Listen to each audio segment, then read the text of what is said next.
নমস্কার বন্ধুরা, the Bhil boy Rahul YouTube চ্যানেলে তোমাদের আরও একবার অনেক অনেক স্বাগত জানিয়ে আমি আমার আজকের ভিডিওটি শুরু করছি। বন্ধুরা, তোমরা তো জানোই যে আমি একজন ছাগল পালক আর তার সাথে একজন ইউটিউব ভিডিও ক্রিয়েটর। ছাগল পালন সংক্রান্ত নিত্য নতুন ভিডিও আমি আমার ইউটিউব চ্যানেলে প্রতি সপ্তাহে 3 দিন সোম বুধ ও শনি ঠিক সকাল 10টার সময় আপলোড করি। আমি কেবলমাত্র ছাগল পালনের ভিডিওই বানাই। তোমরা আমার চ্যানেল ভিজিট করলে দেখতে পাবে যে আমার চ্যানেলে যত ভিডিও আছে সবই ছাগল পালন সংক্রান্ত। আমি নিজে এই কাজটা করি আর এই কাজটা সম্পর্কে আমি সবথেকে বেশি জানি, তাই এই বিষয় নিয়ে ভিডিও বানাতে আমার সবথেকে বেশি ভালো লাগে। আমি দীর্ঘদিন ধরে ছাগল পালন করছি, প্রায় 10 বছর হয়ে গেল। এই 10 বছরে ছাগল পালন নিয়ে আমি অনেক আপ ডাউন দেখেছি। আমার এখান থেকে অনেক ইনকামও হয়েছে, অনেক লসও হয়েছে, অনেক অপমানও সহ্য করেছি। যদিও কাজটা আমার নিজের, আমি নিজে এই কাজটা করি, তাই লোকের কথাতে সেভাবে কান দেওয়া উচিত নয়। আমি সাধারণত খুব একটা কান দিও না, তবু কিছু কিছু ক্ষেত্রে কিছু কিছু বিষয়ে কান দিতে হয়। যাই হোক, সেইগুলোকে যত ঝেড়ে ফেলা যায় ততই মঙ্গল। কারণ তুমি যখন একটা কোনো ব্যবসা করবে, সেই ব্যবসাতে সবার প্রথমে তোমাকে যদি বাধা দিতে যায় তো সেটা লোকে বাধা দেবে, তোমার পাড়া প্রতিবেশী, আত্মীয় স্বজন এবং তোমার বাড়ির লোক। তবে বাড়ির লোকের কথা কিছু কিছু ক্ষেত্রে অগ্রাহ্য করা যায় না, কিন্তু পাড়া প্রতিবেশীদের কথাটা যত অগ্রাহ্য করতে পারবে ততই তোমার পক্ষে মঙ্গল। কারণ আমরা মানুষরা এমন একটা জীব, আমরা কোনোদিনও কারো ভালো সহ্য করতে পারি না। যদি তুমি কোনো একটা কাজে সফল হয়ে যাও তাহলে কিন্তু লোকে তোমাকে হিংসে করবে, আর তুমি যদি অসফল হও তাহলে হাসাহাসি করবে। তাই আমার মনে হয় লোকের কথাতে কান না দেওয়াই উচিত। আমি আজ দীর্ঘদিন ধরে ছাগল পালন করছি, বললাম না যে প্রায় 10 বছর হতে চললো আমার ছাগল পালনের। আমি মূলত দেশি ছাগল পালন করি, আর আমি প্রত্যেককেই দেশি ছাগল পালন করতে বলি। বর্তমানে দিন দিন যে হারে আমাদের দেশের জনসংখ্যা বাড়ছে, তার ফলে কিন্তু প্রত্যেকের কাজ পাওয়াটা একটা বড় সমস্যা হিসাবে দেখা দিচ্ছে। সেক্ষেত্রে আমি প্রত্যেককেই বলবো, বিশেষ করে বেকার যুবক যুবতীদের, তাদের উদ্দেশ্যে আমি বলবো যে তোমরা যারা সেভাবে কোথাও কোনো কাজ পাওনি তারা অবশ্যই ছাগল পালনে এসো ও এখান থেকে তোমরা ইনকাম করতে পারো। একটু সাহস, একটু পরিশ্রম আর সঠিক পরিকল্পনা যদি তোমাদের থাকে তাহলে তোমরা অবশ্যই একজন সফল ছাগল খামারি হিসাবে নিজেকে প্রতিষ্ঠিত করতে পারবে। হ্যাঁ বন্ধুরা, একটু সাহস, একটু পরিশ্রম আর সঠিক পরিকল্পনা তোমাকে একজন সফল ছাগল খামারি হিসাবে গড়ে তুলতে পারে। আমি কেন এই কথা বলছি? যদিও যে কোনো ব্যবসাতে সাহস, পরিশ্রম আর পরিকল্পনার প্রয়োজন হয়, কিন্তু ছাগল পালনটা তার থেকে একটা ভিন্ন ব্যবসা। কারণ কি? কারণ এই ব্যবসাটাকে সবাই করতে পছন্দ করে না।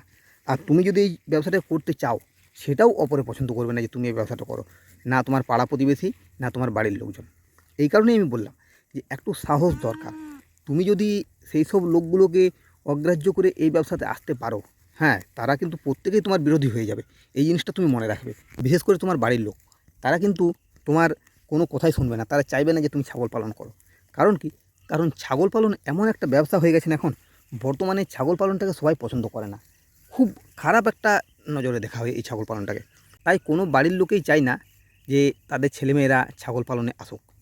কেউ চায় না। সবাই চায় তুমি লোকের বাড়িতে গিয়ে কাজ করো, তাদের একটু থালা বাসন ধুবো, তুমি একটা ছোটো দোকানে গিয়ে কাজ করো, বা যে কোনো জায়গাতে কাজ করো, বা অপরের ফার্মে গিয়ে কাজ করো। তবু তুমি নিজের ফার্ম করো বা ছাগল পালন করো, এটা কেউ চায় না। এই কারণেই আমি বলছি যে সাহস দরকার। তুমি যদি সাহস করে আসতে পারো তাহলে তুমি অবশ্যই ছাগল খামারে প্রতিষ্ঠিত হতে পারবে। আর তার সাথে প্রয়োজন পরিশ্রম। পরিশ্রম ছাড়া কোনো ব্যবসাতেই উন্নতি করা যায় না, তাতে সেটা ছাগল পালন হোক বা একটা কারখানা গড়া হোক, যাই হোক না কেন, বিনা পরিশ্রমে কোনো কিছুই হয় না। তাই পরিশ্রম তোমাকে করতেই হবে। তুমি যত বেশি পরিশ্রম করবে তোমার উন্নতি তত তাড়াতাড়ি হবে। পরিশ্রমটাকে তোমাকে ভালোভাবে করতে হবে। তোমাকে দেখতে হবে যে তোমার কাজে যেন কোনো খামতি না থাকে। আমিও কিন্তু পরিশ্রম করি, প্রচুর পরিশ্রম করি। এই যে ধরো এখন আমি ছাগলগুলোকে মাঠে চড়াতে এসেছি, সকাল থেকে আমি এসেছি। কালকে বৃষ্টি হয়েছে, মোটামুটি দুপুর 1:30 থেকে বৃষ্টি হয়েছে সন্ধ্যে পর্যন্ত। তার আগের দিনেও বৃষ্টি হয়েছে, মোটামুটি আজ 5 দিন 6 দিন বৃষ্টি হচ্ছে। আর সকাল থেকে রোদও দিচ্ছে, প্রচুর প্রচুর রোদ দিচ্ছে। আমি সাধারণত গ্রীষ্মকালে সকাল মোটামুটি 7:30 8টার মধ্যে ছাগলগুলোকে নিয়ে আসি, আর ওই 10:30 11টা এরকম সময় পর্যন্ত আমি থাকি। তারপরে আমি বাড়ি চলে যাই, আবার বিকাল থেকে ছাগলগুলোকে নিয়ে আসি। কিন্তু আজ আমি সেটা করিনি। আজকে আমি ছাগল খুলেছি 9টার সময়, কারণ সকাল থেকে ঘাসে জল ছিল, কাদা ছিল, তাই আজ 9টার সময় আমি ছাগল নিয়ে এসেছি। আর মোটামুটি এখন 2টো 2:30টা পর্যন্ত থাকবো, যতক্ষণ না মেঘ আসছে। কারণ যেভাবে রোদটা দিয়েছে, গরমটা রেখেছে, মনে হচ্ছে আজও মেঘজল আসতে পারে। তাই আমাকে সব দিক বিচার বিবেচনা করে আমাকে কিন্তু এই রোদে রোদেও ছাগলগুলো চড়াতে হচ্ছে। ছাগলগুলোর কষ্ট হচ্ছে না আমি বলবো না, ছাগলগুলোরও কষ্ট হচ্ছে, কিন্তু তাদেরও খাবারের দরকার, তাই তারা ঠিকভাবে চড়ছে, তাদের কিন্তু বাড়ি যাবার সেভাবে ইচ্ছা হয়নি। এছাড়াও যখন জল হয় তখন কিন্তু ছাগলের যে ঘরটা, সেই ঘরটার অবস্থা এমন হয় তোমরা দেখলে অবাক হয়ে যাবে। আমি কিন্তু সকালবেলায় ঘুম থেকে উঠে সেই ঘরটাকে নিজের হাতে পরিষ্কার করেছি। ছাগলের মল মূত্র সব নিজের হাতে পরিষ্কার করে বাইরে ফেলেছি, ঝাড় দিয়েছি। তারপরে সেই ঘরটাতে ব্লিচিং পাউডার দিই, আমি প্রতিদিন দিই। তারপরে এই জল যদি হয় না তখন আমি একটু বেশি করে দিই। তাই সেই সবগুলো আমাকে করতে হয়েছে। সবাই কিন্তু এই কাজটা করতে পছন্দ করে না, বেশিরভাগ লোকেই কিন্তু নিজে এই কাজটা না করে লোক রাখে, কিন্তু আমি নিজে হাতে এই কাজটা করি। হ্যাঁ, এটা একটা ঠিক যে টাকাটা বাঁচছে, সেটাও ঠিক, কিন্তু এইটা ছাড়াও আরেকটা ফায়দা আছে। সেটা হলো ছাগলের কী প্রবলেম হচ্ছে না হচ্ছে সেটা তুমি ছাগলের ঘর থেকেই বুঝতে পারবে। ধরো ছাগলটা পাতলা পায়খানা করছে, বা ছাগলের কৃমি হয়েছে, বা আরও কিছু প্রবলেম হয়েছে, সর্দি হয়েছে বা যাই হোক না কেন, সেই ঘরটার থেকে তুমি বুঝতে পারবে। ছাগলের ঘর কিন্তু এমনিতেই গন্ধ ওঠে, তোমরা ভালোভাবেই জানো, কিন্তু পাতলা পায়খানা করলে সেই ঘরটা আরও বেশি গন্ধ হয়। তাই এইটা তোমাকে দেখতে হবে। এছাড়াও আমি যখন ছাগলগুলোকে বাড়িতে নিয়ে যাব, বাড়িতে নিয়ে গিয়ে সেই ছাগলগুলোকে ঠিকমতোভাবে জল খাচ্ছে কিনা সেটা আমাকে দেখতে হবে। ছাগলগুলো আবার যদি বিকেলে চড়াতে পারি তো ভালো, যদি চড়াতে না পারি, যদি জল চলে আসে তখন কিন্তু ছাগলগুলোকে ঠিকভাবে ঢোকাতে হবে। সব থেকে বেশি সমস্যা করে বাচ্চাগুলো ঢুকতে চায় না। তারা জল হোক কাদা হোক, যেমন আমাদের মানুষের ছোটো বাচ্চা, ছাগলের বাচ্চাগুলোও কিন্তু সেরকম, তারা বাইরে বেরিয়ে চলে আসবে। তাই তোমাকে সেটা দেখতে হবে যাতে ছাগলের বাচ্চাগুলো বাইরে না চলে আসে। বাইরে চলে এলে কিন্তু তারা ভিজবে, চুপচাপ ভিজবে, তারা কিন্তু ঘরটায় ঢুকতে চাইবে না, তখন কিন্তু তাদের শরীর খারাপ হবে, মারা যেতে পারে। তাই এই জিনিসগুলো তোমাকে দেখতে হবে। এবার আসছে পরিকল্পনা। আমি শুধু ছাগল খামার করব বললেই হবে না, ছাগল খামারটাকে আমি কীভাবে করব, ছাগলের ঘরটা কোথায় করব, কোন দিকে ঘরটা করব, উত্তর দক্ষিণে না পূর্ব পশ্চিমে, ছাগলগুলো কোথা থেকে কিনবো, কেমন ছাগল কিনবো, বড় মা ছাগল কিনবো না ছোট ছোট ফিমেল ছাগল কিনবো, কারণ দুজনের দাম কিন্তু ভিন্ন। বড় মা ছাগলের দাম বেশি পড়ে, আবার একটা মা ছাগলের দামে দুটো থেকে তিনটে ছোট ফিমেল ছাগল চলে আসতে পারে। তাই এই দিকটা আমাকে দেখতে হবে। তাছাড়া কটা ছাগল দিয়ে শুরু করব, কতগুলো মেল ছাগল রাখবো, ছাগলগুলোকে কী খাবার দেবো, ঘাস খাওয়াবো না খড় বিচুলির উপর নির্ভর করে থাকবো, না কেবলমাত্র দানা খাবার খাইয়ে ছাগলগুলোকে পালন করব, সব কিছুই আগের থেকে চিন্তা ভাবনা করতে হবে, পরিকল্পনা করতে হবে। আমি ঘাস চাষ করব না খোলা মাঠে ছাগল চড়াবো, যেমন আমি চড়াই, সেগুলোও জানতে হবে। সব কিছু ঠিকঠাক না জেনে না বুঝে ছাগল পালন করাটা কিন্তু বোকামের কাজ হয়ে যাবে। দেখো, ছাগল এমন একটা প্রাণী যেটার থেকে প্রচুর ইনকাম পাওয়া যায়, ছাগল পালনে প্রচুর লাভ পাওয়া যায়। তাই কেবলমাত্র লাভের উপর ভরসা করে বা লাভটাকে নজরে রেখে যদি আমি ছাগল পালনটা শুরু করি, তাহলে কিন্তু হিতে বিপরীত হয়ে যেতে পারে। দেখা যাচ্ছে আমি লাভের জন্য ছাগল পালন করছি, হিতে বিপরীত হয়ে গেল, আমার ছাগল পালনে লস হয়ে গেল। যদি আমার লস হয়ে যায় তখন আমি কি করব? আমি কি ছাগল পালনটাকে বন্ধ করে দেবো, না আবার নতুন করে শুরু করব? কারণ বন্ধ যদি করে দিই তাহলে কিন্তু আমার লাভ করার আর কোনো সম্ভাবনাই থাকলো না। সেটা মনে রাখতে হবে, যেটা লস হয়েছে সেটা সম্পূর্ণ লস হয়ে গেল, সেই লসটাকে আমি আর কোনোদিনও রিকভার করতে পারবো না। কিন্তু যদি আমি ছাগল পালনটাকে কন্টিনিউ করে যাই, আমার খামারটাকে যদি আমি রেখে যাই যে না আমি খামারটা চালাবো, তাহলে পুনরায় যাতে আমার লস না হয় আমাকে সেই জিনিসটা চিন্তা করতে হবে। আর কেন লস হচ্ছে সেইটা বিচার বিবেচনা করতে হবে, তবে যে আমি পরবর্তী ক্ষেত্রে ছাগল পালনে লাভ করতে পারবো। দেখো, লাভ লস নিয়েই একটা ব্যবসা, লাভও হয় একটা ব্যবসাতে, লসও হয়, লাভের থেকে লসটা বেশি হয়। কিন্তু একজন নতুন খামারি বা নতুন ব্যবসায়ী যখন প্রথম ছাগল পালন শুরু করবে, তখন যদি তার লস হয়ে যায়, তখন কিন্তু তার লসটাকে এত বড় করে দেখানো হবে যে সে যেন ব্যবসা করতেই জানে না। পাশাপাশি লোকেরা বলবে যে এই জন্য বলেছিলাম ছাগল পালন করিস না, এখানে কোনো লাভ হয় না, লস হয়।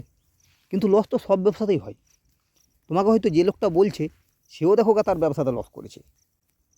তাই সব কিছু চিন্তাভাবনা করতে হবে। ওই কারণেই আমি বললাম যে সাহস, পরিশ্রম আর সঠিক পরিকল্পনা, এইখানেই তোমার ঘুরে সেই সাহসের জায়গাটায় আসতে হচ্ছে।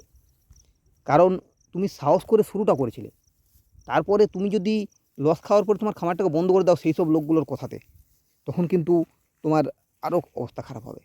কারণ আমরা এমন একটা দেশে বাস করি যেখানে একজন মানুষ যদি ওপরে ওঠে, পাশাপাশি মানুষগুলো সবসময় চেষ্টা করে তাকে টেনে নিচে নামানোর। তাই তুমি যখন একটা কোনো ব্যবসা করবে, তখন তুমি এটা ধরে নেবে যে যারা তোমার পাশাপাশি আছে তারা কিন্তু তোমাকে উৎসাহ দেবে না, তারা প্রত্যেকেই চাইবে তুমি সেখান থেকে ফিরে চলে আসো। কারণ তুমি যদি সেখানে সফল হয়ে যাও, সেই জিনিসটা কেউ সহ্য করতে পারবে না। তাই তোমাকে লোকের কথায় কান দেওয়া চলবে না, কারো কথা তোমাকে শোনা চলবে না। তোমাকে ধরেই নিতে হবে যে তুমি যে ব্যবসাটা শুরু করেছো সেখানে লস হবে, বা তুমি যেটা শুরু করেছো সম্পূর্ণ লস হয়ে গেছে, এবারে যেটা হবে সেটা লাভ। কারণ তুমি যে খরচটা করে ফেলেছো সেই খরচটা তোমার লস হয়ে গেছে, এবারে তুমি যেটা পাবে সেটাই তোমার লাভ, এইটা তোমাকে ধরতে হবে, তবেই তুমি সেখান থেকে লাভ করতে পারবে। আর এই কারণে ঘুরে ফিরে আমার সেই প্রথমের কথাটাই আসছে যে সাহস। আর এইভাবে কারো কথা না শুনে সঠিকভাবে দাঁড়িয়ে থাকার জন্য সাহস দরকার হয়। আর তোমার যদি সেই সাহসটা থাকে তাহলে তুমি অবশ্যই সফল হবে। তাই আমি প্রত্যেককেই বলবো যে যারা ছাগল পালনে আসতে চাইছো তারা এসো। আমি বরাবরের মতো আজও বলছি যে শুরুটা তোমরা একটু ছোট করে করো, খুব বড় করে শুরু করতে যেও না। কারণ প্রথম পর্যায়ে বড় করে শুরু করতে যাও তাহলে অনেক ক্ষেত্রে তোমার লস হয়ে যেতে পারে। যদিও ছাগল পালনে ইনকাম পেতে অনেক সময় লাগে, তাই তুমি যদি ছোট করে শুরু করো, তোমার যদি লস হয় সেই লসটা খুব কম হবে, বা লস নাও হতে পারে, কিন্তু যে লসটা হবে সেই লসটা অনেকটা কম, সেটা তোমার সেভাবে অসুবিধা হবে না। তাই শুরুটা ছোট করে করো, মোটামুটি 5টা ছাগল দিয়ে শুরু করো। 5টা ছাগল দিয়ে যদি তুমি শুরু করতে পারো তাহলে দেখবে যে 1 বছর 2 বছরের মধ্যে তুমি সেখান থেকে একটা ভালো রকম প্রফিট নিয়ে আসতে পারছো।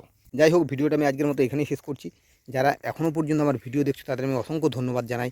আর তোমাদের কাছে অনুরোধ করছি আমার ভিডিওটিতে একটি লাইক তোমরা অবশ্যই করবে, কারণ তোমাদের একটা লাইক আমাকে আরও নতুন নতুন ভিডিও বানাতে উৎসাহিত করে।